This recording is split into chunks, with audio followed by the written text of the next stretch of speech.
ये है जी बाबे हजरत सच्चल सर मस्त। आ जाए, आई गेस ये साथ ही है दरबार इनका।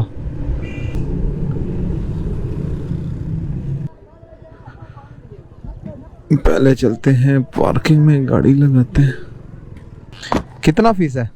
30 रुपए। ये सामान कुछ ऊपर गाड़ी पे रह जाए मसला तो नहीं है?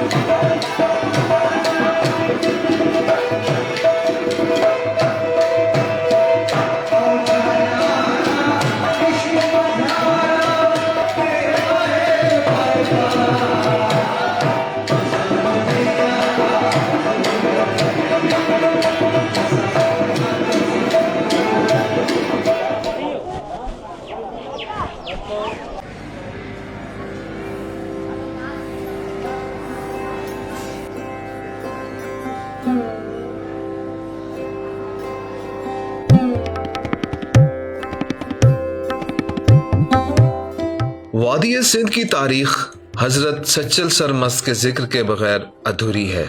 आप एक सूफी बुजुर्ग, फलसफी और शायर थे। हैरान कुन तौर पर आपने 7 जुबानों में शायरी की और लाखों की तादाद में अशार कहे। आपका सिलसिला नसब खलीफा दोम हजरत उमर फारूक रजी अल्लाह तआला अन्हु से मिलता है। आपके अजदाद मोहम्मद बिन कासिम के साथ सिंध में आए। सहवन शरीफ की हुकूमत सदियों तक आपके खानदान में रही। आपकी पैदाइश 1739 में हुई और 86 साल की उम्र में 1827 में फौत हुए। आपका असल नाम अब्दुल वहाब फारूकी था। आपकी सच्चाई और इंसान दोस्ती की वजह से आपको सच्चल का लक़ब मिला। आपने ये नाम अपनी सिंधी, सराइकी और पंजाबी शायरी में बतौर तखल्लुस भी इस्तेमाल किया। यही वजह है कि आज इनके चाहने वाले इन्हें सच्चल सर मस्त के नाम से याद करते हैं। आपको इल्मे मौसीकी से ना सिर्फ शगफ था बल्कि आप इस फन में माहिर थे।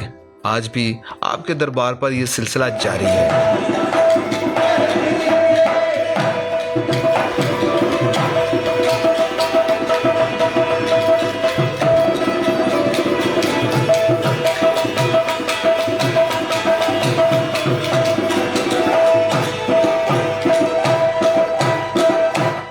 आपकी शायरी और आपकी जो तालीमात थी बेसिकली वो जो कहते हैं ना मोहब्बत का पैगाम, इस वजह से इनको सर मस्त कहा जाता है कि इन्होंने किसी से भी नफ़रत नहीं की, किसी के ख़िलाफ़ नफ़रत और बुग़्ज़ की तालीम नहीं दी, मोहब्बत का पैगाम पहुंचाया और इनकी मोहब्बत का पैगाम हमने आप तक पहुंचा दिया। अब अगली मंजिल की तरफ चलते हैं, आ जाएं साथ।